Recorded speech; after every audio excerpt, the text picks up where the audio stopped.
بسم اللہ الحمد للہ والصلاة والسلام علی رسول اللہ۔ آؤ تجوید سیکھیں آسان طریقے سے۔ سبق نمبر 1، تعارف۔ پہلے ہم وضاحت کر دیں کہ یہ کورس خاص طور پر ان لوگوں کے لیے ہے جو یہ تو جانتے ہیں کہ قرآن کو کیسے پڑھنا ہے، لیکن اسے پڑھنے کا صحیح طریقہ یعنی تجوید کے ساتھ پڑھنا نہیں جانتے۔ تجوید کیا ہے؟ مخارج و صفات اور تلاوت کے قواعد کا لحاظ رکھتے ہوئے قرآن کو پڑھنا۔ یہ تینوں چیزیں موجود ہیں قرآن کے ہر صفحے پر بلکہ ہر سطر میں، اس لیے اس کا جاننا ضروری ہے۔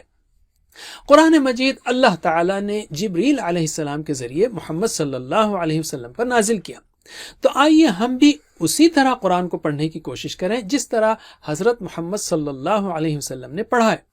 تجوید سے ہم یہ کام کر سکتے ہیں انشاءاللہ۔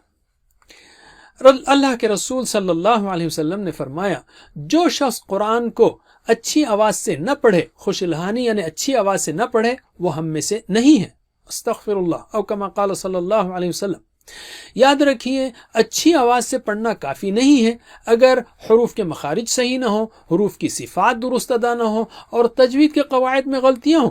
مثلا مخارج کو لیتے ہیں، واللہ علیم، اگر کوئی اس کو اس طرح پڑھے واللہ علیم تو مطلب ہوگا، علیم کا مطلب اللہ جاننے والا ہے، علیم یعنی اللہ دردناک ہے۔ استغفر اللہ، کتنی بڑی غلطی ہو گئی۔ صفات میں غلطی ہو سکتی، جیسے اللہ اکبر ہے، اس کو اگر کوئی پڑھے اللہ اکبر، یہ اچھا نہیں لگتا، یہ جو ہے نا عربک نہیں ہے۔ قواعد میں غلطی ہو، جیسے خلقنا، اس کے بجائے کوئی اس کو خلقنا پڑھے تو معنوں میں زبردست تبدیلی آ جاتی ہے، بالکل الٹ پلٹ ہو جاتا ہے۔ خلقنا یعنی ہم نے پیدا کیا، خلقنا ان عورتوں نے پیدا کیا، بالکل ہی مطلب کی جان ہی نکل گئی۔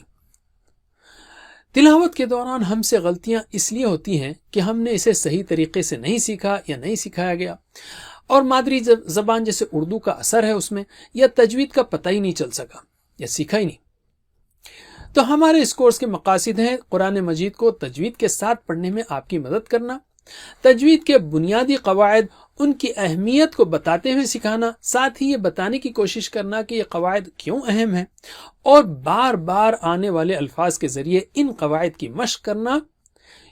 سارے اسباق میں ہم 350 الفاظ کی مشق کریں گے جو قرآن کریم میں تقریباً 40,000 بار آتے ہیں، کم و بیش 50%۔ قرآن مجید کی درست طریقے پر تلاوت کرنے کے بعد آپ کو خود ایک خوشی ہوگی اور پڑھنے کا مزہ آئے گا، اس لیے کہ آپ اللہ کے کرام سے قریب تر ہوتے رہیں گے۔ کیا تجوید اتنے کم وقت میں سیکھنا ممکن ہے؟ یاد رکھیے کہ تجوید میں مہارت کے لیے تو کافی وقت لگتا ہے، لیکن ہمارے اس کورس کے ذریعے آپ تجوید کی بنیاد سے، فنڈامنٹل سے واقف ہوں گے، اہم اصولوں کو جان لیں گے اور ان کو عمل میں لانے کے سادے اور مؤثر طریقے سیکھیں گے انشاءاللہ۔ تو یہ بہت ہی آسان، سادہ اور مختصر کورس ہے۔ صرف 3 سے 5 منٹ کے اسباق کے ذریعے ہم اس کو مکمل کریں گے، تو شیطان کو ہرگز یہ کہنے کا موقع نہ دیجیے کہ آپ مشغول ہیں۔ اللہ سے دعا ہے کہ ہمیں قرآن مجید کی تلاوت کرنے، سمجھنے، عمل کرنے، پہنچانے کی توفیق دے۔ جزاکم اللہ خیر، والسلام علیکم ورحمۃ اللہ وبرکاتہ۔